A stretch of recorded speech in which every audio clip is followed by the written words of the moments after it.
출애굽기 4장 1절로부터 9절까지 있는 말씀. 모세가 대답하여 이르되 그러나 그들이 나를 믿지 아니하며 내 말을 듣지 아니하고 이르기를 여호와께서 내게 나타나지 아니하셨다 하리이다. 여호와께서 그에게 이르시되 내 손에 있는 것이 무엇이냐? 그가 이르되 지팡이니이다. 여호와께서 이르시되 그것을 땅에 던지라 하시매 곧 땅에 던지니 그것이 뱀이 된지라. 모세가 뱀 앞에서 피하며 여호와께서 모세에게 이르시되 내 손을 내밀어 그 꼬리를 잡으라. 그가 손을 내밀어 그것을 잡으니 그의 손에서 지팡이가 된지라. 이는 그들에게 그들의 조상의 하나님 곧 아브라함의 하나님 이삭의 하나님 야곱의 하나님 여호와가 내게 나타난 줄을 믿게 하려 함이라 하시고, 여호와께서 또 그에게 이르시되 내 손을 품에 넣으라 하시매 그가 손을 품에 넣었다가 내어 보니 그의 손에 나병이 생겨 눈같이 된지라. 이르시되 내 손을 다시 품에 넣으라 하시매 그가 다시 손을 품에 넣었다가 내어 보니 그의 손이 본래의 살로 되돌아왔더라. 여호와께서 이르시되 만일 그들이 너를 믿지 아니하며 그 처음 표적의 표징을 받지 아니하여도 나중 표적의 표징은 믿으리라. 그들이 이 두 기적을 믿지 아니하며 내 말을 듣지 아니하거든 너는 나일강 물을 조금 떠다가 땅에 부으라. 내가 떠온 나일강 물이 땅에서 피가 되리라. 아멘. 여러분들의 앞날에 하나님의 은혜가 계속 보이는 은혜가 넘치게 되기를 간절히 축원합니다. 벌써 한 해의 끝자락에 우리가 지금 와 있습니다. 가만히 저도 한 해를 되돌아보니까 어떻게 살아왔는지 좀 정신이 좀 없었던 것 같아요. 코로나라고 하는 이상한 것을 만나서 전 세계가 난리를 치고 또 온 나라가 난리를 치고 아직도 그 여파로 여러 가지 어려움들을 겪고 있으면서 그래도 불행 중 다행인 것은 우리 교인들 가운데 그러한 처지가 되지 않고 지금 건강하게 와서 날마다 이렇게 함께 각자의 처소에서 또 이렇게 모여서 예배드릴 수 있게 하신 것이 기적 중의 기적이라는 생각을 제가 가지게 되었습니다. 저도 이제 결코 젊은 나이는 아닌 것 같아요. 걸음걸이가 예전 같지 않으니까요. 이러면 웃을 줄 알았는데 안 웃네. 예전같이 날래질 못해요. 굉장히 날랜 사람이었고 스스로 자부심이 있는 사람이었는데 제가 그 대학교 다닐 때 ROTC 시험을 본 적이 있습니다. 그때에 제가 100m 달리기 테스트를 하잖아요. 체력 단련을 하는데 체력 테스트를 할 때에 제가 100m 달리기가 12초가 나왔어요. 12초. 안 놀래잖아. 달려본 적이 있어야지. 12초라 그러면 다 깜짝 놀래요. 지금 축구 선수들이 12초 때 뛰면 빠르다 그러거든요. 그때 제가 12초를 사실 기록을 제가 가지고 있는데 자꾸 저는 그 생각을 가지고 있는 거죠. 내가 또 빠른 사람인데 제가 아마 올 한 해 중에 운동을 하다가 우리 친구들을 만나서 같이 운동을 하다가 내가 절 보고 하는 얘기가 그 이 목사 학교 다닐 때 꽤 빨랐잖아. 아직도 정정한가? 그럼 아직 청춘이지. 그래서 달리기를 시키더라고. 달리기를 100m는 못 뛰고 자기들끼리 짜장면 내기를 했어요. 그래서 100m 뛰면 안 되고 50m만 뛰어라. 최고 전성기 때 몇 초였냐? 12초였다. 그랬더니 자기들끼리 기록을 적는 거예요. 50m를 달리는데요 제가 17초가 나오더라고. 한 권사님 이해가 되지? 50m 달리는데 17초가 나와. 뛰다가 숨이 차서 못 뛰겠는 거예요. 100m를 12초에 뛰었는데 지금 50m가 한 16초, 17초 나오니까 이게 절반밖에 못 뛰는 거거든요. 그래서 그때 깊이 제가 깨달은 게 있는 게 나라는 놈을 내가 못 믿겠구나. 머릿속으로는 옛날의 기억이 있는데 이 머리만큼 이 몸이 따라와 주질 않잖아요. 우리 마음만큼 우리 몸이 따라와 주지 않잖아요. 그래서 내가 세상에 믿을 놈이 없다더니 정말 믿을 놈이 없네. 내가 나를 못 믿겠네. 근데 사랑하는 친구 하나가 의미심장한 얘기를 던져줬어요. 그 임춘희 목사라고 저한테 하는 얘기가, 이 목사, 그래도 우리가 하나님 믿는 사람들이고 목회하는 사람들이니 하나님을 바라보고 자신을 믿게. 제가 아멘. 근데 그러고 말았는데, 여러분, 우리가 살아가면서 가장 필요한 게 뭐냐면 이 신뢰관계입니다. 신뢰관계. 그렇죠? 여러분들이 저를 믿어주니까 그래도 말씀을 듣게 되고, 그죠? 귀를 기울이게 되고, 그리고 은혜도 받는 것 아니겠어요? 저 역시 마찬가지입니다. 하나님을 믿고 또 하나님께서 붙여주신 여러분들을 신뢰하고 믿으니까 무언가 또 내년에 대한, 또 매주 만남에 대한 어떤 기대감과 소망을 제가 가지고 설레는 마음으로 하루하루를 살아가는 거죠. 우리가 작은 일, 지극히 작은 일 하나를 하려고 해도 그 일을 하려면 적어도 세 가지 믿음이 꼭 필요합니다. 하나는 내가 나를 스스로 신뢰할 수 있어야 되고, 또 한 가지는 남이 나를 믿어줘야 되고, 그리고 나 또한 남을 믿어야 돼요. 이 세 가지 신뢰가 있어야 우리의 삶이 안정감을 찾습니다. 제가 언젠가도 고백을 한 적이 있는데, 집에 된장찌개를 먹다가 남은 게 있어서 그게 아까워서 마주 끓여 놓으려고 된장찌개를 가스불에 뚝배기를 해서 올려놓고, 끓여 놓으면 상하지 않으니까 그걸 끓여 놓는다고 불을 올려놓고 제가 다른 일이 있어 출타를 했어요. 한 1시간 반쯤, 1시간쯤 갔는데 갑자기 퍼뜩 떠오르는 거예요. 멀리 떠나갔는데 벌써 1시간이 지났어요. 끈 기억이 아무리 쥐어짜서 차 안에서 꺼야 되는데 왜 그걸 이제 생각이 나지? 어쩔 수 없잖아요. 1시간이 지났는데, 난 멀리 나와 있는데. 이게 이제 도저히 생각은, 내가 나를 믿어야 돼. 내가 나를 믿어야 돼. 그래, 안 끈 게 맞아. 이렇게 된 거죠. 내 기억엔 분명히 안 끈 기억이 없으니까 나를 믿어야 돼. 아니야, 그건 꿈일 거야. 아니야, 생시야. 그러다가 119로 전화를 했죠. 집에 가보라고. 119가 집에 왔더니 새까맣게 그거만 타서 집안이 아주 그냥 큰 끓음에 가득했던 거죠. 큰일 날 뻔했어요. 저는 그 순간에 여러 가지 생각이 들더라고요. 주택이 불이 타는구나. 우리 주택이 불에 타는 건 크게 내가 개의치 않아도 되는데 교인들에게 뭐라 그래야 되나. 이건 교회적 시험거리다. 근데 안 꺼졌잖아요. 그 다음에 불이 안 났잖아요. 중요한 건 그 다음에 제가 어떤 트라우마 같은 게 있어서요. 지금도 불에 가스불 위에 불을 켜놓으면 제가 그 옆에서 일찍 움직이질 않습니다. 아야, 꺼질 때까지, 끌 때까지, 아야, 꼼짝도 안 하고 그 옆에 있어요, 그냥. 금방 밑에 가서 뭘 주워 가져와야지. 아니, 안 나가요, 전 안 나가요. 안 나가요. 왜? 나를 못 믿게 되거든요. 못 믿겠는 거예요. 한번 된통 혼나니까요. 내 기억이 믿을 만한 게 아니고 내 습관이 또 내 생각이 믿을 만한 게 아니더라고요. 그러니까 내 자신을 믿을 수가 없게 되는 거죠. 여러분, 저만 그런가요? 여러분 자신을 믿습니까? 여러분들이 보는 게 전부입니까? 여러분들이 듣는 것이 전부입니까? 여러분들의 생각이 반드시 옳습니까? 여러분들이 결심하면 결심한 대로 모든 일이 척척척척 진행이 반드시 되던가요? 아니요. 결심을 해도 그 결심조차 내가 믿지를 못해요. 한 해 우리 연초를 생각해 보십시다.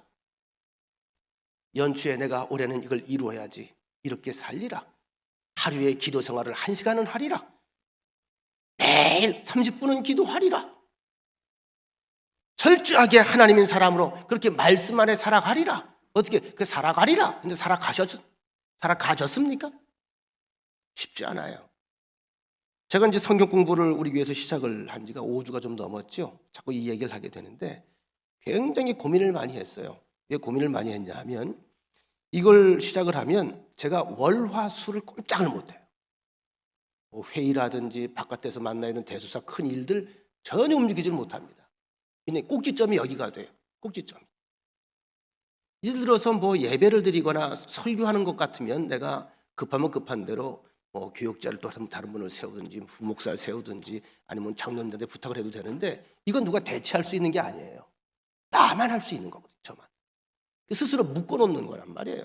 그럼 죄송합니다만 앞으로 6년, 7년은 제가 꼼짝 못하는 거예요. 월화수를. 제가 왜 스스로를 묶었을까요? 여기에도 큰 고민이 제가 있었거든요. 근데 스스로 결심을 한 거예요.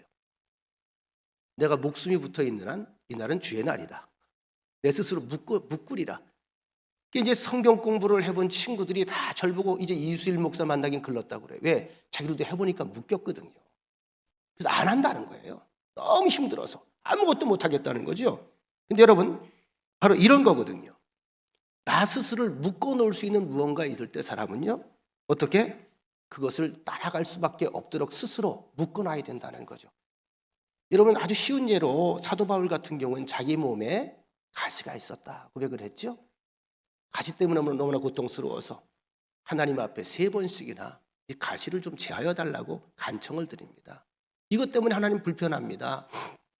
이것 때문에 때로는 창필당하기도 합니다. 이것 때문에 때로는 덕이 안 되기도 합니다. 근데 하나님의 귀한 음성을 듣고 나서 나중에 뭐라고 고백하죠? 그 은혜가 내게 족합니다. 내 은혜가 네게 족하다. 이 음성 듣고 그 다음엔 그 이상 더 이상 기도하지 않아요. 그래서 그 다음에 사도 바울의 고백이 바뀌었죠. 나의 약함이 하나님께 강함이 되었도다. 무슨 얘기죠? 이것 때문에 하나님께 묶인 거예요.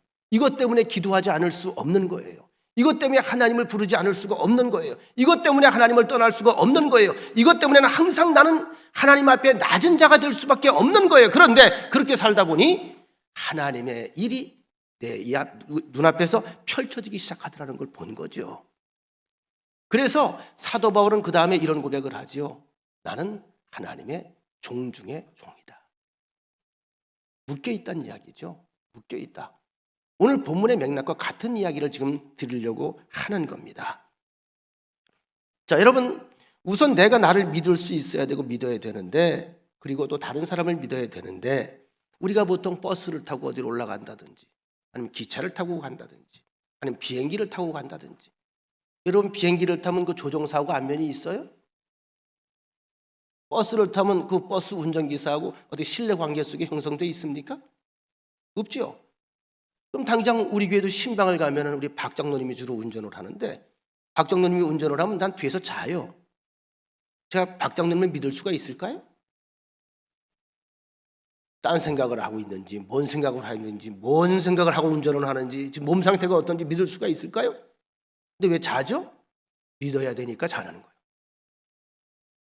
말이 어감이 좀 이상하죠? 믿어야 되니까 자는 거예요. 왜? 믿지 않으면 못 사는 거죠. 자, 그런데 문제는 우리가 서로 간에 믿어야 우리가 움직일 수도 있고 뭔가 이동할 수도 있고 우리가 원만한 삶을 살아갈 수 있는데, 문제는 내가 얼마만큼 믿느냐 하는 거죠. 믿음의 순도에 의해서 이제 행복과 불행이 결정되집니다. 제 후배 목사 가운데 여러분들이 이름 되면 아는 분이기 때문에 이름은 안 될게요. 후배 목사 가운데 등치가 엄청 크고 얼굴이 아주 좀 험상궂은 친구가 있어요. 이 중에 한번 그런 경험을 얘기해 주더라고요. 아주 말하기를 좋아하거든요. 어디 집회 문제 때문에, 행사 문제 때문에 비행기를 타고 동남아시아를 가는데, 초대해준 쪽에서 비행기 이제 그 표를 구입해서 보냈는데 비즈니스석을 보냈다는 거죠. 전 비즈니스석을 한 번도 못 타봤는데, 비즈니스석은 이제 넓은 데입니다. 다리 쭉 뻗고 갈 수 있는, 물론 갑절로 비싸죠. 그걸 타려고 딱 들어갔는데 자기하고 또 한 사람이 타고 있더라는 거예요. 그 넓은 데 딱 둘이 타고 가는 거죠. 딱 둘이 타고 가는데 자기가 가만히 보니까 그 사람이 굉장히 인상이 더럽더래. 인상이, 등치도 자기만한데 인상이 하여튼 어딘가 좀 사람이 수상하고 어딘가 더럽고 뭔가 정직하지 않게 생겼대요. 자기가 좀 신경이 쓰이더라는 거예요. 지갑은 잘 있나? 가방에 귀한 선물들은 잘 있나? 이제 이러고서 있다가 이제 화장실에 갈 일이 있는데 아무래도 그 사람이 신경 쓰이더라는 거예요. 그래가지고요, 자기가 이제 귀중품을 몇 개를 가방에서 꺼내서 거기에 이제 담당하는 승무원이 있거든요. 승무원을 잠깐 불러서 내가 화장실 좀 다녀올 테니까 잠깐 이것 좀 맡아달라고. 그래서 좀 위아래로 쳐다보면서 왜 그러시냐고, 무슨 일이 있냐고 물어보길래 귓속말로 그랬대요. 나랑 같이 가는 저분이 아무래도 인생이 보니까 조금 제가 불안해서 그래요. 이해해요? 그랬더니 그 승무원이 돌아서면서 그러더래. 어머, 아까 저분도 똑같은 얘기를 하셨는데.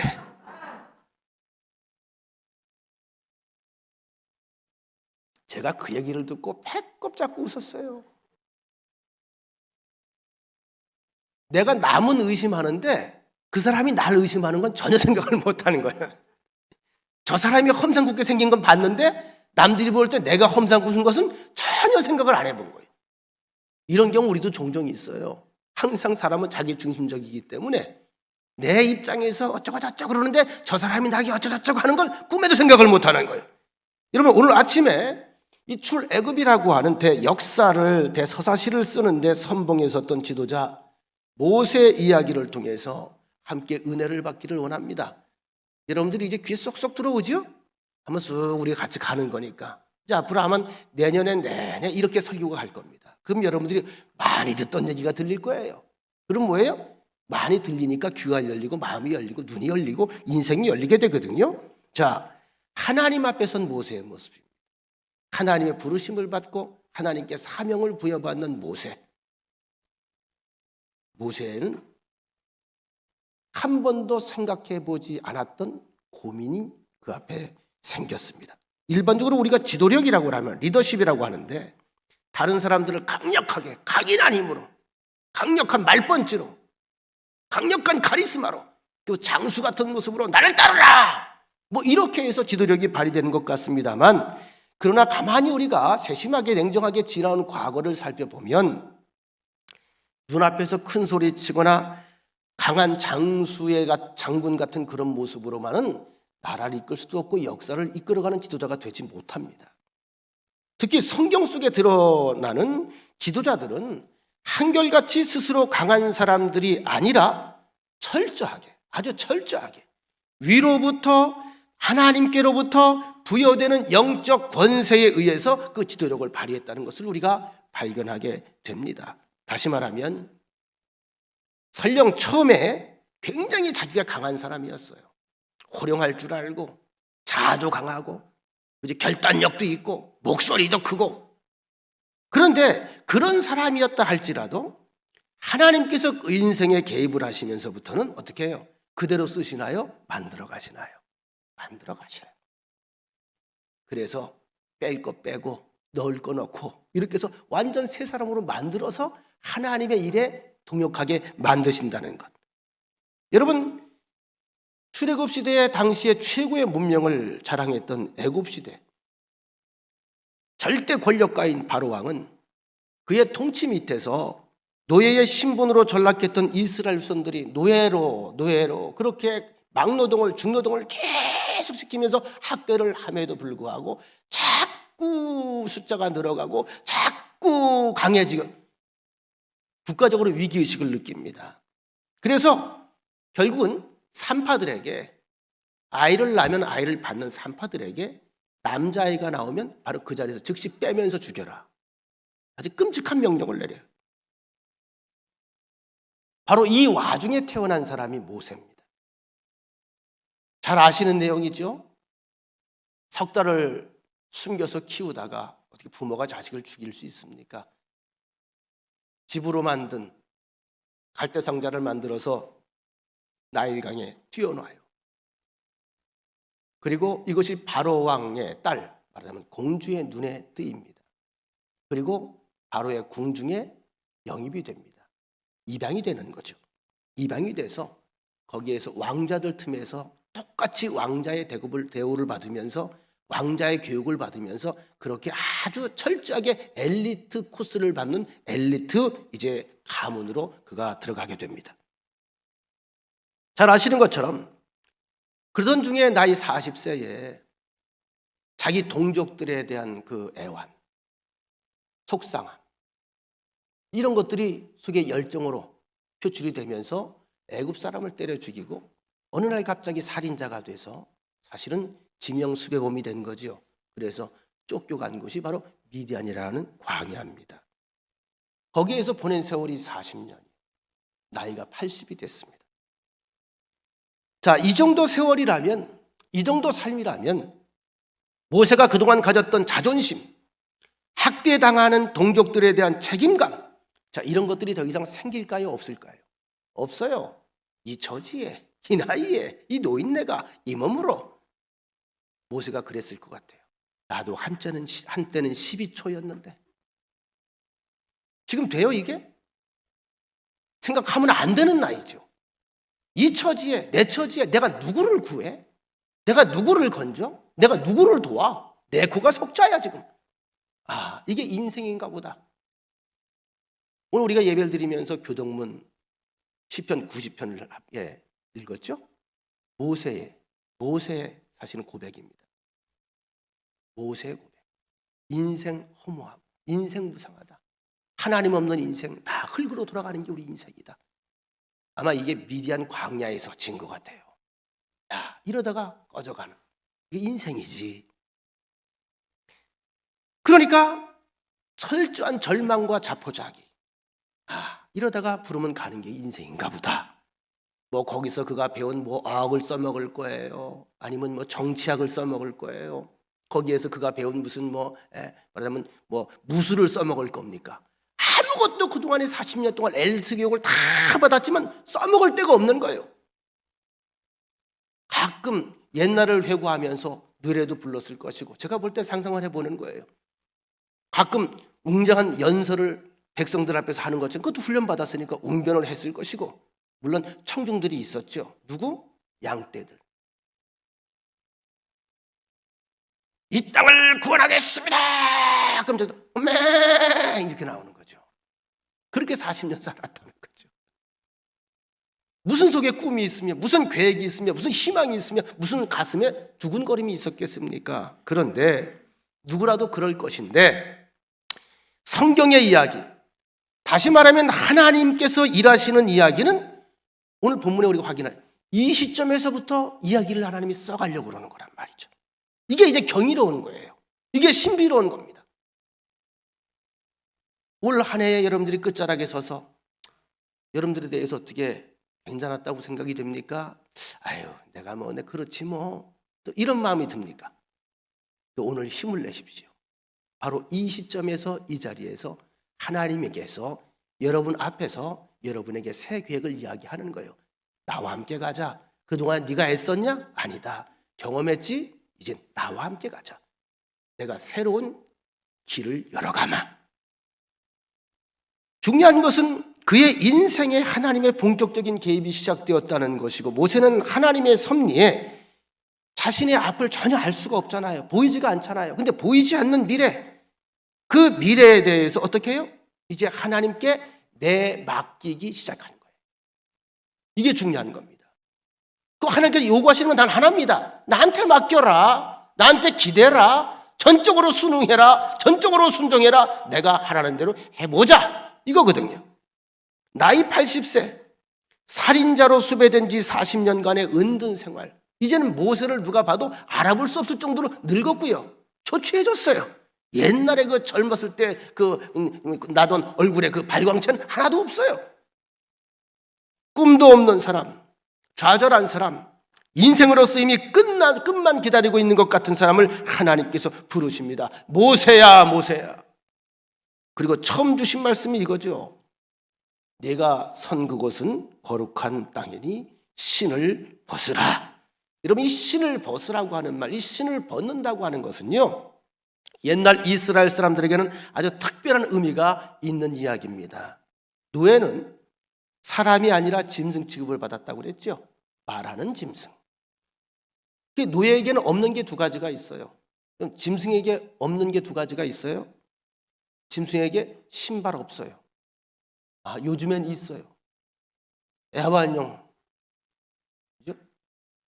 애견묘, 그죠? 맞나? 고양이. 요즘 양말도 신기고 신발도 신기더라고. 옛날로 돌아가서 신발이 일단 없어요. 맨발로 다니는 거예요. 맨발로. 또 한 가지 뭐냐면 이부자리를 안 줘요. 그럼 짐승들에게 이부자리 줍니까 안 줍니까? 지금은 주지요.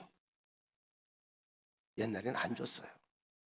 그러니까 이게 노예에게는 두 가지가 없습니다. 하나는 신이 없고 또 하나는 이부자리가 없어요. 대충 거적대기 이어서 지푸라기 엮어서 그걸로다가 깔고 덮고 자는 거예요. 시간 되면 눈 뜨고 일어나서 일하는 거고. 자, 이 신발이라고 하는 것은 그래서 그의 신분을 바로 가리킵니다. 옛날의 신분에 따라서 신발이 다 다르지 않습니까? 여러분 가끔 영화, 드라마 같은 걸 보면 사극에서 왕이 신발을 신을 때에는 왕이 신어요? 아니면 시녀들이, 궁녀들이 신겨줍니까? 신겨줘요. 신겨줘. 그래서 뭐 요즘엔 뭐 이 사극을 보면은 왕들이 다 잘생기고 아주 몸매도 잘 빠진 왕들이 나오는데 내가 볼 땐 옛날 왕들은 다 배가 많이 나왔을 것 같아. 허리를 굽히질 않으니까 이거를. 재상은 재상의 신발이 있고 양반은 양반의 신발이 있고 머슴은 머슴의 신발이 따로 있어요. 그러니까 신발이 놓여 있는 걸 보고 신분을 사람들이 바로 알아볼 수 있었다는 거죠. 그런데 모세에게 하나님께서 신발을 벗으라고 지시하신 것은 네 과거 신분이 무엇이었든지 간에 그리고 현 신분이 무엇으로 살아왔든지 간에 너는 그것에 집착하지 말고 연연해하지 말고 잊어버려라. 잊어버려라. 얘기입니다. 잊어버려라. 따라합시다. 잊어버리자. 잊어버리라는 거예요. 자꾸 내가 누군데 내가 어떤 사람이었는데 라떼 하지 말고 잊어버리라는 거예요. 싹 잊어버리라는 거예요. 잊어버리라는 얘기 뭐예요? 포기하라는 얘기입니다. 포기해라. 신을 벗으라. 신분을 포기해라. 다만 이제부터 한 가지만 명심해라. 너는 나의 종이다. 종이다. 내가 친히 이끌고 친히 나서고 친히 지시할 테니 철저하게 내 말에 순응하는 삶을 살아가야 된다 라고 하는 명령입니다. 자, 여기에 이제 모세가 왜 고민이 시작됐을까요? 오늘 이 얘기를 좀 함께 나누려고 합니다. 왜 고민할까요, 사람이? 생각 없는 사람은 고민해야 안 해? 안 하죠? 모세는 생각이 있는 사람이었어요. 그래서 고민이 되는 거예요. 근데 여러분, 참 충성된 종은요, 엄밀하게 말하면 생각이 많은 사람이 참 충성된 종일까요? 아니면은 주인의 명령에 즉시 따르는 사람이 충성된 종일까요? 후자죠. 오늘 이 사이에서 모세가 갈등하는 모습을 우리에게 보여주고 있는 겁니다. 그런데 모세가 서 있는 그곳이 거룩한 곳이라고. 제가 이 부분에 대해서 몇 번 설교를 한 적이 있는데 여러분 모세가 지금 서 있는 곳이 거룩한 곳입니까? 양똥들이 굴러다니는 곳입니까? 양의 배설물들이 굴러다녀요. 수천 마리를 끌고 다니거든요. 그러면 사방에 똥을 싸놔요. 조용하고 경건한 곳입니까? 사방에서 아 하는 소리가 날까요? 뭐 아수라판이죠. 이게 아수라판. 근데 거기가 거룩한 곳이라는 거예요. 그 땅이 거룩한 곳이에요? 왜 거룩할까요? 하나님 앞에 서 있기 때문에 거룩한 곳입니다. 거룩은 땅이 아니에요. 거룩은 환경이 아니에요. 거룩은 화려함이 아닙니다. 성경에서 말하는 거룩은 뭐죠? 하나님과의 관계입니다. 관계. 얼마나 가까운가. 하나님의 말씀 앞에 얼마나 가까이 있는가. 어떻게 순종하고 살아가느냐. 이것이 거룩의 관계입니다. 오늘 그 부분을 하나님이 가르쳐 주시는 거예요. 너 서 있는 땅은 거룩한 곳이다. 왜? 여기에서 네가 나를 만났으므로. 이 소명에 대해서 모세는 예스 기다렸습니다. 오랫동안 제가 이 날을 기다려왔습니다 라는 반응을 보였나요? 아니면 당황했습니까? 굉장히 당황을 합니다. 그리고 거절을 합니다. 여러 가지 핑계를 댑니다. 사양합니다. 기피합니다. 꽁무니를 뺍니다. 3장 11절에 보면 하나님의 계획을 듣는 중에 스스로 내가 누구이기에 나 같은 놈이 나까짓게 이런 처지에 있는데 바로에게 가며 이스라엘 자손을 애굽에서 인도하여 낼 수 있겠습니까? 그게 무슨 말도 천부당만부당 안 되는 그런 이야기입니까? 자기 비하, 철저한 자기 비하. 내 꼴이 지금 어떤데요? 내 꼬라지가 지금 어떤데요? 내 형편이 지금 어떤데요? 뭘 알고 하시는 말씀입니까? 나라고 하는 존재 뭘 보고 믿습니까? 내가 나를 못 믿는데. 그렇잖아요. 모세는 스스로를 못 믿어요. 내가 누군데 감히 그 어마어마한 일들을 스스로 생각해 볼 때 내가 내 백성을 구원한다는 거, 이스라엘 백성을 구출해낸다는 거, 바로 왕의 권력과 압제로부터 건져낸다는 것이 가능합니까? 불가능합니까? 불가능합니다. 어림도 만만의 콩떡이야. 자, 그리고 3장 13절에 보면 이스라엘 자손들이 내게 묻기를, 이스라엘 백성들이 그러면 물어볼 것 아닙니까? 너 어디서 왔냐? 너 누가 보냈냐? 누구의 권한으로 이런 말을 하느냐? 그러면서 너를 보낸 분의 이름이 뭐냐? 누가 널 보냈냐? 누가 도대체? 이렇게 물어볼 텐데 그러면 내가 그들에게 무엇이라고 대답을 해야 될까요? 불안해하죠. 걱정하죠. 왜요? 혹시 내가 지금 나를 못 믿지만 말씀에 순종해서 내가 이스라엘 백성들에게 가서 이런 하나님의 계획을 알리면 나도 나를 못 믿지만 그들도 나를 안 믿습니다. 이 얘기입니다. 전혀 길을 찾지 못하는 거예요. 그렇잖아요. 내가 나를 못 믿고 내 처지를 봐도 아무리 상식적으로 계산해봐도 이건 도대체 할 수 없는 일이고, 또 한 가지는 만에 하나 내가 순종하고 간다 할지라도 저 사람들이 날 믿을 수가 없는 거예요. 자기가 그 사람들 눈으로 보니까 나 같은 놈을 어떻게 믿어요? 자, 오늘 본문의 1절에 보면 그들이 나를 믿지 아니하며 내 말을 듣지 아니하고 이러기를 여호와께서 내게 나타나지 아니하셨다 하리이다. 다시 말하면 야, 무슨 헛소리며 뻥을 치냐? 하나님이 너 같은 놈을 왜 찾아와? 네가 무슨 하나님을 만나? 아쭈 이단 교주 하나 나왔다. 너 한번 맞아봐. 이러고 돌에 맞아 죽을지 모른다는 이야기입니다. 이어지는 10절. 그래도 하나님께서 가라고 그러니까 그 다음에 나는 본래 말을 잘 하지 못하는 사람입니다. 제가 언변력이 없습니다. 언변력이 없습니다. 마지막에 13절에서는 아야 딱 잘라서 거절을 합니다. 아닙니다. 다른 사람을 보내십시오. 저는 못합니다. 이건 제 일이 아닙니다. 만약에 그런 계획이 있거든 다른 사람을 찾으십시오. 난 아닙니다.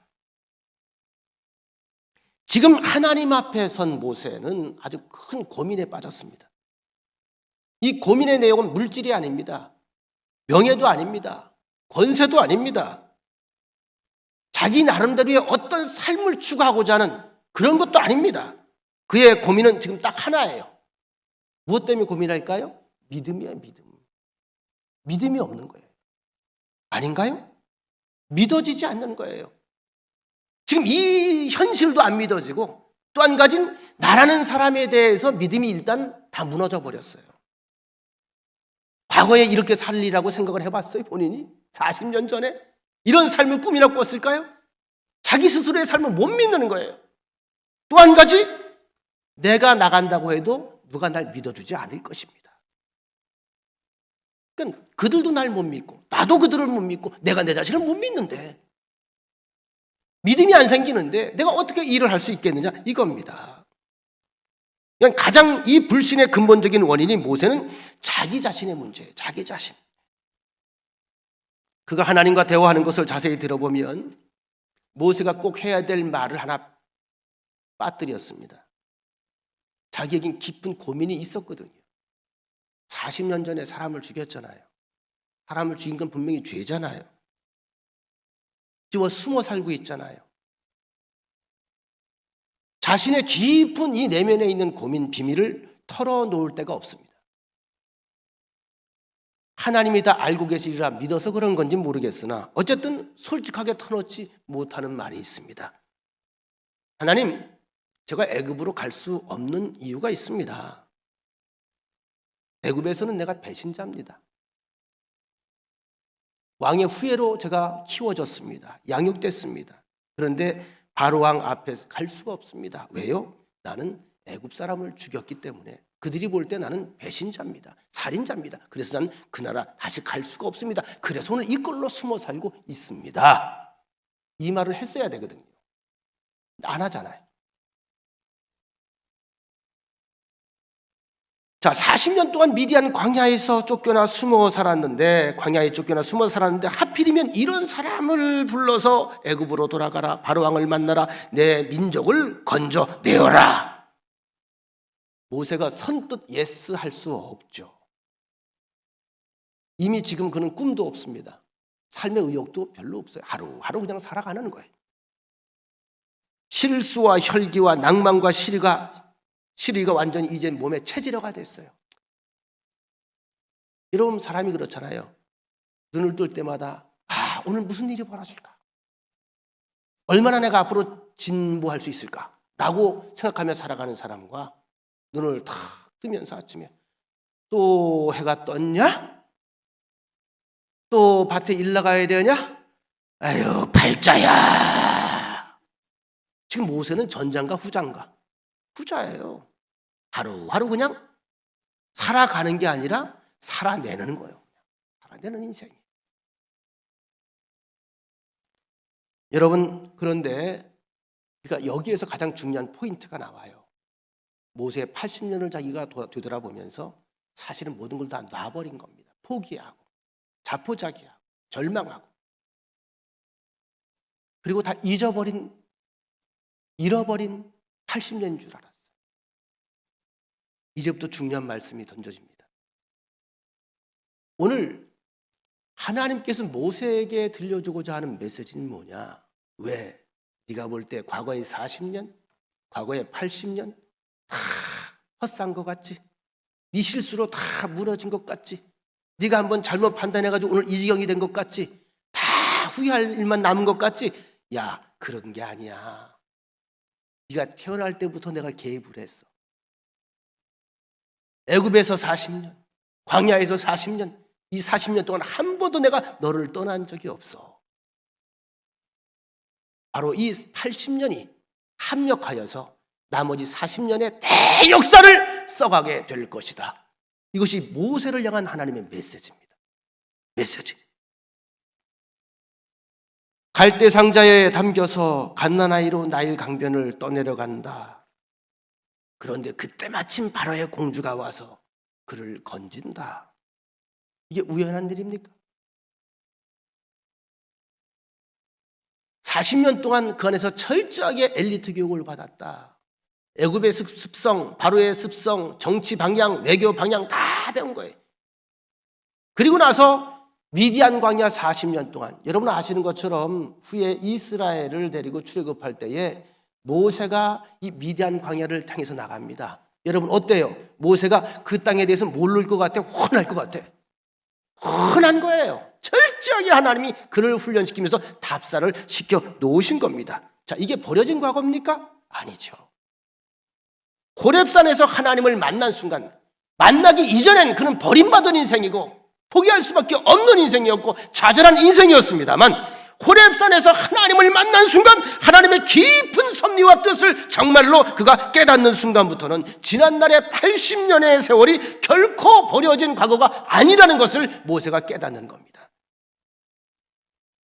인간적으로 생각한다면 그 사건 하나로 모세의 생애는 끝나는 거예요. 꿈도 없어요. 희망도 없어요. 야망도 없어요. 그런데 하나님의 뜻 안에서는 이야기가 전혀 달라집니다. 여러분 오늘 이 말씀을 기억하시기 바랍니다. 내 생각으로 인간적인 과거를 되돌이켜보면 여러분 우린 별로 그렇게 희망이 있는 사람이 아니에요. 그저 평범한 사람에 불과합니다. 흠 많고 허물 많고 그죠? 상처 많고 그래서 그러다가 늙어가는. 근데 여러분 그렇지 않아요. 하나님의 눈으로 본 여러분들은 그게 아니라는 거죠. 이곳에서 40년, 미디안에서 40년이 결코 호송세월이 아닙니다. 여기에서 그는 뭘 배웠을까요? 스스로를 죽이는 방법. 처음에 얼마나 고통스러웠겠어요. 많은 자기의 꿈에 대한, 자기 미래에 대한 그림에 대한 것들이 하나하나 다 사그러지는 거예요. 꿈틀 올라오면 스트레스가 떠올라. 꿈틀 오면 화가 떠올라와. 내가 이러고 살 사람이야? 내가 인생이 이렇게밖에 안 돼? 내가 얼마나 배운 게 많은데, 얼마나 내가 가진 게 많은데, 얼마나 내가 능력이 많은 사람인데 여기서 이러고 살아? 허송세월해? 그런데 여기에서 그러면서 그는 뭐예요? 기도를 배우고 경건을 배우고 하늘을 보는 법을 배우고 또 양을 치는 일이 쉬웠겠어요? 양을 이끄는 일들이 쉬웠겠냐고요? 그것도 오줌 다 치워줘야 되죠. 또 털 깎아줘야 되죠. 얼마나 손이 많이 가는지 몰라요.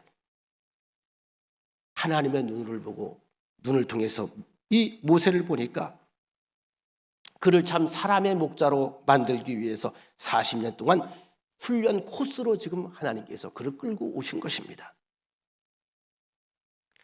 하나님의 큰 경륜과 그 뜻 안에서 자기 자신을 발견하는 순간 모세에게 오는 깨달음이 있었지요. 80년, 지난 날의 80년이 헛된 날들이 아니었다는 사실을 깨닫는 순간에 희열이 생겨요. 여러분, 사람의 기쁨이 어디 있습니까? 목회자의 보람이 어디 있을까요? 내가 애써 먹이고 애써 기도하고 애써 희생하고 애써 사랑하고 이러는데 교인들이 복받고 잘 되면요, 모든 과거의 아픔, 과거의 서러움, 과거의 어떤 섭섭했던 거, 과거에 힘들었던 게 한순간에 날아가고 보상을 받는 거예요. 똑같아요. 출애굽기 3장 5절 말씀 다시 한번 들려드립니다. 네가 선 곳은 모세야, 네가 선 곳은 거룩한 땅이니. 다 함께 따라해 봅시다. 내 발에서 신을 벗으라, 신을 벗으라. 자꾸 과거로 돌아가서 후회하고 집착하지 말고 깨끗하게 벗어나라는 거예요. 이제 그 다음 문제가 뭐냐면 하나님과의 관계에 집중하라는 겁니다. 넌 나만 바라봐. 나에게 집중해. 하나님이 나와 함께 하실까? 정말 나와 함께 하실까? 하나님의 일을 하기 전에는 전혀 합당치 못한 스스로를 알고 있기 때문에 우린 그렇게 이야기할 수 있죠. 나 같은 사람하고 나 같은 놈하고 나 같은 인생, 이런 한심한 사람, 이런 사람을 하나님께서 함께 해주실까? 별로 의롭지도 못하고 남들보다 나은 것도 없고 능력도 없고 힘도 없고 백도 없고 거기다가 혈기는 있지, 화는 있지, 열등감도 있지. 아무리 생각해봐도 나가는 사람이 그 위대한 하나님께서 나를 붙잡아서 팍 픽업해서 스카우트 할까? 얼마나 훌륭한 사람들이 세상에 많이 있는데. 여러분, 이걸 우리가 아셔야 됩니다. 내가 나를 바라보고 하나님을 보려고 하면 아무것도 보이지가 않아요. 내가 내 눈으로 나를 바라보고 내 인생을 바라보고 하나님을 바라보면 아무것도 안 보여요. 그런데 하나님의 경륜, 이스라엘 백성을 건지려고 하는 큰 구원의 역사를 보고 자기를 본다면, 하나님의 계획을 보고 하나님의 경륜을 보고 그리고 자기를 본다면 내가 거룩한 역사를 위해서, 이 고귀한 역사를 위하여 한 모퉁이에서 소중하게 쓰임받는 그릇이 될 수 있다는 것을 깨닫게 됩니다. 기억하십시다. 내가 무언가 능력이 있어 하나님의 일을 하는 게 아니에요. 내가 힘이 있어서 하나님의 능력을, 하나님의 일을, 하나님의 계획을 내가 이루는 것이 아닙니다. 가장 처음으로 돌아가야 돼. 나는 위대한 하나님의 능력 앞에 고용된 사람들이기 때문에 희망이 있는 거예요. 이해가 되시나요? 고용됐어요. 고용. 내 자신이 무슨 힘이 있는 것이 아니라 위대하신 하나님의 능력 안에 내가 고용된 거예요. 붙잡힌 거예요. 그래서 왜? 내가 하는 게 아니고 나를 고용하신 하나님의 힘으로 하는 거예요. 하나님께서 지금 친히 모세를 찾아오셨잖아요. 친히 부르셨잖아요. 그리고 능력을 주십니다. 모세로 하여금 하나님의 일을 하도록 강권적으로 역사하십니다. 모세는 부득이 자기 나약함이나 어리석은 과거나 과거의 실수나 이런 데에 더 집착해서는 안 되는 사람이, 그렇게 살지 말라는 거예요. 그렇게 살 수 없다는 겁니다. 하나님께서는 잊어버려라, 신을 벗어라, 과거로부터 끊어버려라. 넌 내가 고용했다. 그러니 이제 어떻게? 내 말을 듣고 순종해라, 이거거든요. 여기에 아멘 하는 게 뭐죠? 신뢰관계가 형성이 되는 거거든. 자, 또 한 가지 모세의 고민을 봅시다. 이제 백성들 이야기를 해보자고. 백성들을 만날 때에 그들이 나를 믿겠어요? 이 초라한 노인네를. 모세의 이 걱정은 당연한 걱정입니다. 당연한 걱정. 여러분, 흔히 사람들은요, 사람을 소개하고 알려고 할 때에 어떻게, 뭐부터 까보죠? 이력서부터 까봐요. 이력서. 그죠? 여러분, 직장 생활하는 분들 있잖아요. 직장 들어갈 때 뭐 내고 들어가요? 이력서 내잖아. 이력서. 그럼 이력서를 가만히 봅시다. 이게 이제 사회적인 문제이기도 해요. 이력서에다가 딱 쓰면서 나는 이제부터 이러이러한 사람으로 이렇게 살겠습니다라는 쓰는 란이 있어, 없어? 없어요. 이력서라는 뭐죠? 과거입니다. 어디서 태어났으며, 과거에 뭘 했으며, 어디 일 다녔으며, 그 다음에 자격증을 뭘 가졌으며, 다 해온 것 가지고, 그것 가지고 사람을 평가하는 거예요. 과거를 가지고 오늘을 평가한단 말이에요. 그러니까 세상 사람들은 과거 이상의 일이 미래에 있다고 믿질 않는 거예요. 눈으로 보는 게 그의 과거예요. 넌 어떤 사람이냐? 이걸 보고 이 사람 이렇게 살아갈 거다. 이렇게 얘기하는 겁니다. 심지어 여러분, 제가 아주 정말 웃기지 않은 얘기를 하나 해드릴게요. 절대 웃으면 안 됩니다.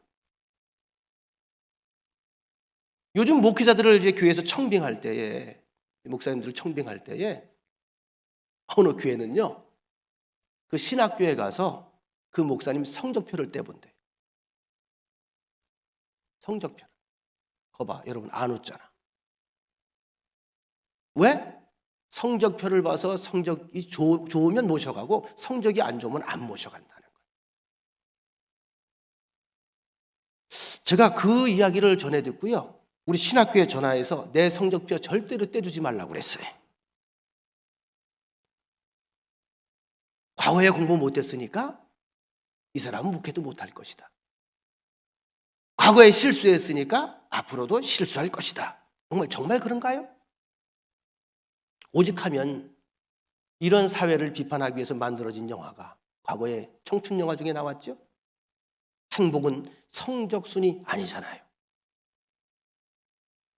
여러분, 이제 하나님의 눈으로 모세를 보십시다. 모세는 과거에 굉장히 혈기왕성한 사람이었어요. 다혈질적인 사람입니다. 그래서 급기야 사람을 죽였습니다. 그 사건 때문에 모세가 더 어떻게 강팍해졌습니까? 온유해졌습니까? 그것 때문에 온유해진 거예요. 하나님께서 분명히 말씀하셨어요. 이 땅에 사는 모든 천하 인간 가운데 모세처럼 온유한 사람을 찾을 수가 없다. 갖은 비난을 다 40년 동안 이스라엘을 끌고 나가면서 갖은 비난과 갖은 원망과 갖은 모욕을 다 들으면서도 모세가 잘 참아냅니다. 왜? 그의 과거 때문에 그가 바뀐 거예요. 이것이 바로 하나님께서 나를 보시는, 하나님께서 우리를 대하시는 눈입니다. 사람이 보는 사람은 어떻죠? 넌 이런 놈이었지. 넌 앞으로도 뻔해. 조심해야 돼. 저놈은 저런 놈이야. 근데 하나님이 보는 나는 아는 그렇다는 거죠. 넌 그러했기 때문에 이젠 그렇게 하지 않고 이렇게 살아갈 거야. 모세를 대할 때 이스라엘 백성들은 틀림없이 아마 거부 반응을 보일 겁니다. 그러니까 모세의 생각은 상식이에요. 우리가 노예 생활할 때 너는 40년 동안 바로의 궁전에서 호요시켰지.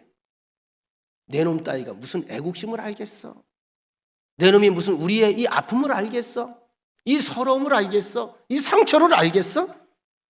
그러다가 사람 하나 죽여놓고 그랬으면 무언가 일을 벌이고 가야지. 도망가기는 왜 도망가? 그리고 40년 동안 숨어 있다가 이제 와서 뭐 하나님이 보내? 하나님이 나와 함께 계셔? 차라리 팥으로 된장을 담근다고 그래라. 믿어줄 수 있겠어요? 모세가 이걸 아는 거예요.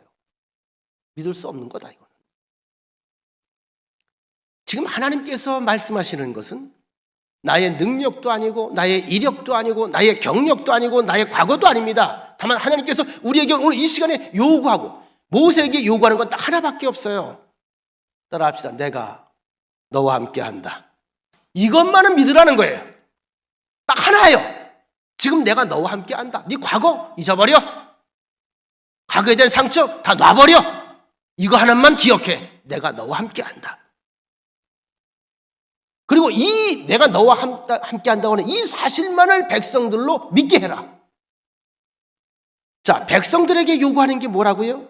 내가 모세에게 말했다. 이것을 너희는 믿어라. 자, 모세 자신도 마찬가지예요. 자기 자신에 대해서 자꾸 열등감 가지고 자신 없어 하지 말고 낙심하지 말고 두려워하지 말고 어떻게? 하나님이 지금 오늘부터 나와 함께 하신다는 사실을 믿어라. 이상도 아니고 이하도 아닙니다. 그것만 믿어라. 그래서 그들에게 보여준 게 뭐지요? 모세를 통해서 이적을 보이시는 거예요. 백성들에게 가서 보이라고 하잖아요. 지팡이의 이적. 그죠? 그 다음에 손을 넣었다 빼는 그 이적. 이것도 안 믿으면 나일강에 물을 떠서 땅에다가 부어라. 그럼 피로 변할 것이다. 뭘 보이시는 거죠? 하나님이 지금 모세에게 뭘 보이시는 거예요? 기적을 보이는 걸까요? 그 기적을 왜 보이는 걸까요? 하나님이 모세를 보냈다는 걸 그들에게 믿게 하기 위해서 보이는 거예요. 모세가 그 일 못하잖아요. 그 하나님이 하시잖아요. 자, 봐라. 하나님이 나와 함께 하시는 흔적들이다.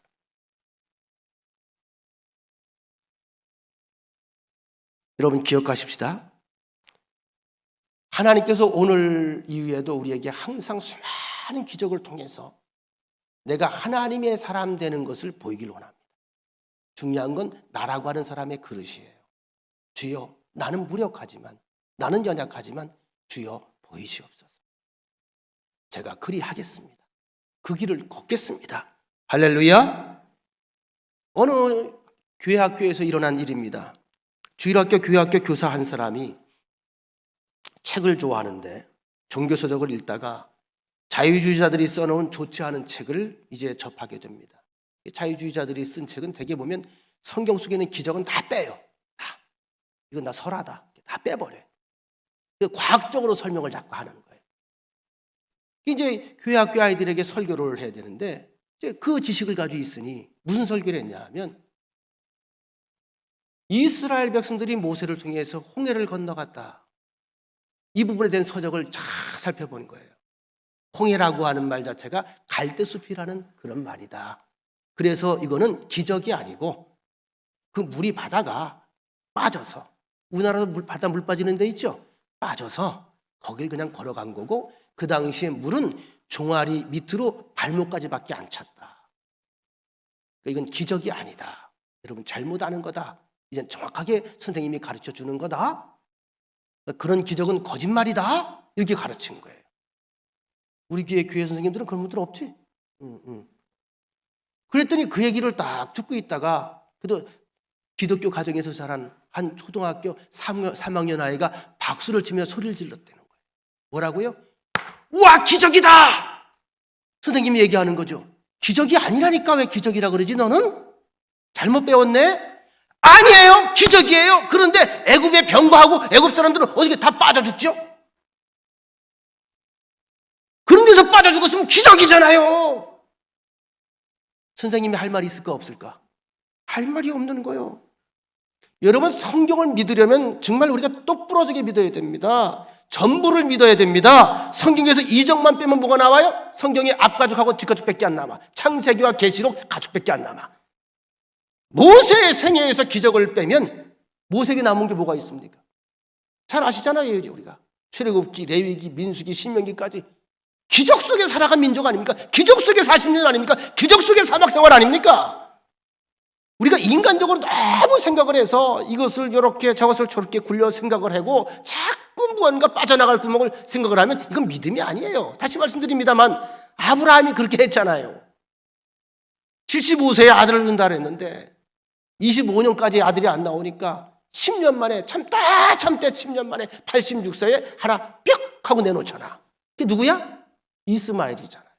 이렇게 저렇게 생각한 거예요. 하나님의 말씀을 액면 그대로 전적으로 믿지 못했던 모습입니다. 하나님 우리에게 요구하신 믿음은 뭐다? 전적인 믿음입니다. 전적인 믿음. 여러분 성경은 기적의 이야기로 꽉 찼어요. 우리 삶의 역사 속도 이 기적으로 충만합니다. 우린 지금 이적 속에서 살고 있는 것입니다. 모세가 모세 될 수 있었던 것은 하나님께서 이적의 권세를 그에게 주셨기 때문에 이래서 하나님의 사람됨을 믿게 하려고 하셨습니다. 그래서 결국 아시는 것처럼 모세 일생 보면 이스라엘 백성은 모세를 통해 누굴 봤다? 하나님을 보았죠.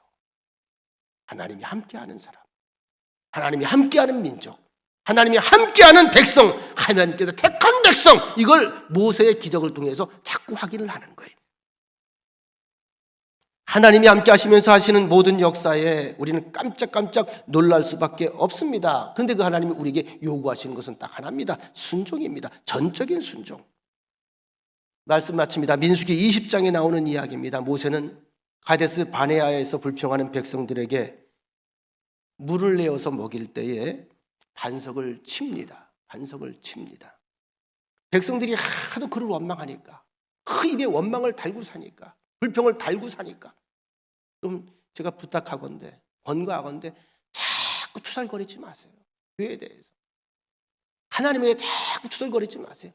자꾸 말을 바꿔가세요. 하나님 앞에 기대하세요.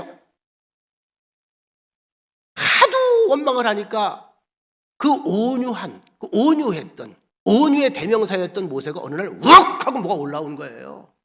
참다가. 그거 한 번만 더 참지. 그래서 뭐라고 말합니까? 이 패역한 놈들아, 이 패역한 놈들아, 이 망할 놈들아, 썩어질 것들아. 우리가 너희를 위해서 너희를 위해서 이 반석에서 물을 내랴! 그러면서 두 번 친 거예요. 지팡이로. 근데 중요한 것은 하나님께서 이때에 그에게 지시할 때 지팡이로 치라고 안 했단 말이에요. 그죠? 반석 앞에 서라. 입으로 선언하라. 물을 내어라. 이렇게 말하라. 그런데 지금 왜 지팡이를 치면서 패역한 놈들아. 자, 지팡이로 반석을 치면서 사실은 모세는 누굴 두들겨 팬 거예요? 예? 백성들을 생각하며 백성들을 두드려 팬 거야. 다시 말하면 죄송합니다. 제가 조금 안 좋은 버전으로 처먹어라 이것들아. 처먹어. 지금 처먹어라 이 돼지 새끼들아. 개 돼지들아. 이러고 때린 거예요. 분노의 감정을 못 참은 거죠. 근데 하나님께서 이걸 보고 용납을 안 합니다. 너는 나를 믿지 아니하고 나의 거룩함을 드러내지 아니하였다. 고로 너는 가나안 땅에 들어가지 못한다. 모세에겐 가장 큰 이게 상처입니다. 가장 큰 바람이었는데, 마지막 남은 인간적 소망이었는데 이걸 하나님께서 딱 끊어버리는 거예요. 우리가 너희를 위하여 이 반석에서 물을 내랴? 무슨 말을 해? 모세가 언제 물 냈어? 지가 물 내? 누가 내는 거예요? 하나님이. 순간 모세가 이성을 잃어버리면서 이렇게 실수를 합니다. 하나님의 능력은 계속 하나님의 능력으로만 높여야 하고, 그는 하나님의 종으로, 하나님의 사명자로, 하나님의 사원으로 그저 끝까지 자기 자리를 지켜야 돼. 그 자리가 어디지요? 겸손의 자리, 온유의 자리, 순종의 자리. 하나님의 일을 마치 자신이 하는 것처럼 용납하지 않는 거예요. 여러분, 우리는 나도 나를 믿을 수가 없습니다. 남도 나를 믿어주지 않습니다. 여기까지는 좋아요. 내가 어떻게 날 믿습니까? 남들이 날 믿는 것, 그야 그들 마음이죠. 그러나 이거 하나는 기억하면 돼요. 따라합시다. 하나님께서는 나를 믿으신다. 모세에게 들려준 마지막 메시지입니다. 너 못 믿지? 너도 백성들 못 믿지? 너도 바로왕 못 믿지? 거꾸로 그들도 너를 못 믿지? 근데 널 믿는 사람이 있다. 누구다? 내가 너를 믿는다. 오늘 메시지예요. 하나님이. 다른 사람은 다 못 믿어도 하나님이 내가 너를 믿는다. 이것을 믿고 나와 함께 가자. 이 메시지가 여러분들의 메시지가 되고 여기에 바르게 응답하는 여러분과 저가 되기를 주의 이름으로 간절히 축원합니다. 좋으신 하나님, 아무도 믿어주지 않는, 내 자신이 나를 믿지 못하는 그러한 처지와 신분과 과거가 있음에도 불구하고 우리를 위해서 말없이 이 땅에 오셔서 끝까지 이름을 불러가며 죽기까지 믿고 기대했던 분이 바로 하나님이시고 예수 그리스도십니다. 오늘 주의 음성 앞에 모세의 고민이 잘 정리가 되고 순응함으로 하나님의 귀한 종의 사명을 감당할 수 있었던 것처럼 우리 또한 그런 믿음을 가지고 하나님의 신뢰에, 하나님의 기대에, 하나님의 믿음에 부합하는 귀한 자녀들이 되게 하옵소서. 예수님의 이름으로 기도합니다. 아멘.